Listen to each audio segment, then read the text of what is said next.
किसी बिल्डिंग में आग जल जाती है या कोई बड़ा हादसा होता है तो बिल्डिंग मालिक के खिलाफ ये कहते हुए कार्रवाई की जाती है कि निर्माण नियमों की अनदेखी करके आगे बढ़ा दिया गया था।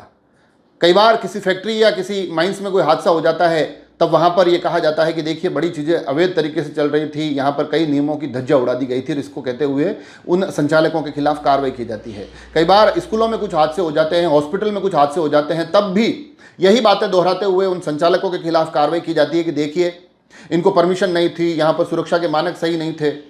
कई बार वाहनों की दुर्घटना हो जाती तो उसमें भी कह दिया जाता है कि भाई साहब संचालक के खिलाफ हम इसलिए कार्रवाई करेंगे क्योंकि वाहन के जो डॉक्यूमेंट्स थे वो अधूरे थे, फिटनेस ही नहीं थी, बीमा ही नहीं था।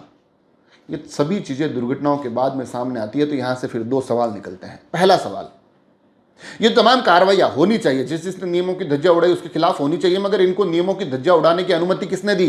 वो बिल्डिंग जब निर्माण गलत बन रहा था, नियमों के विरुद्ध बन रहा था, तो उसको रोका जाना किसकी जिम्मेदारी थी?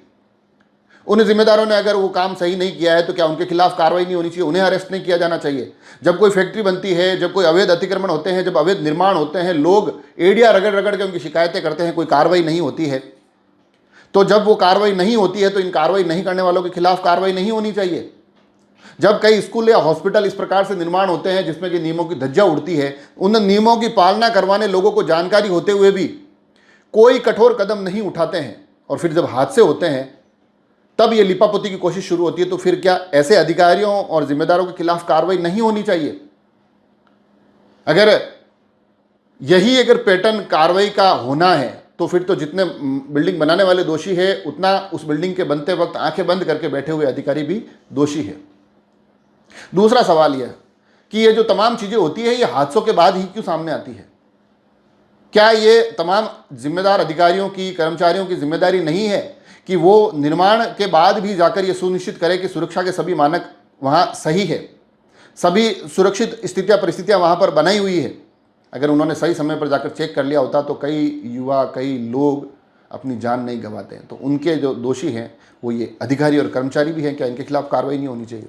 अगर अलग अलग जिक्र किए जाएं तो हर तरफ अगर हम नज़रें उठाएंगे तो अवैध निर्माणों की भरमार हो रही है, मगर जिम्मेदार आंखें मूंद कर बैठे हैं, क्योंकि होता होगा उन तक जानकारी आती होगी और जानकारी के साथ साथ कुछ लिफाफे, कुछ अलग तरीके की चीज़ें भी उन तक पहुंचती होगी।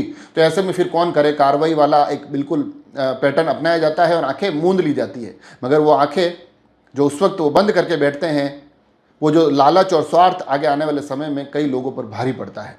तो अब ऐसे में इस वीडियो के माध्यम से मैं यही सवाल दोहराना चाहता हूं कि ठीक है, एक तो पहला, कब तक हम हादसों का इंतजार करेंगे? नियमों की पालना सही समय पर क्यों नहीं करवाई जाती? और फिर दूसरा यह कि अगर नियमों की पालना जिनको करनी थी वो नहीं करवाते हैं तो क्या उनके खिलाफ कड़ी कार्रवाई नहीं होनी चाहिए? इस विषय पर आप क्या सोचते हैं मुझे जरूर बताएं। जुड़े रहे राजसमंद एक्सप्रेस से। धन्यवाद।